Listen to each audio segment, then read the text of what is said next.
પણ આપવાના વિરોધમાં હોય તો નહીં આપે તો 5 વર્ષ તમારા મતો મુફતમાં જાય.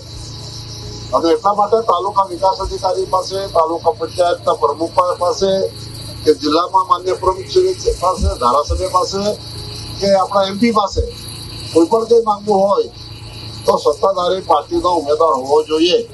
અને એટલા માટે ઉમેશભાઈ અમે જાહેર કર્યો છે કે ઉમેશભાઈ તમે લડો અને અમે તમારા પાછળ છીએ. હવે અમે ધારાસભ્ય તરીકે કોઈ જગ્યાએ ગયો નથી. આ બીજી પંચાયતમાં જ ગયો છું. દરેક જગ્યા પર 2-2 છે તે બધાને પૈસા પણ અમે આપ્યા. અહીંયા અમે ઉમેશભાઈને પણ આપ્યા, પણ સામેવાળા અમારી પાસે આવ્યા જ નથી.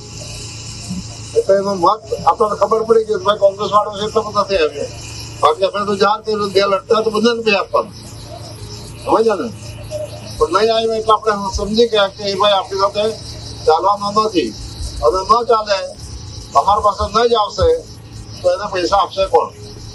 કંઈ પણ વિકાસ તમારે કરવો હોય તો કઈ રીતે કરી શકો. અને એટલા માટે તમારે સમજવાનું છે મતદાર તમે છો. અમારી તમામ માહિતીથી અપડેટ રહેવા માટે જોડાયેલા રહો S9 ન્યૂઝ સાથે.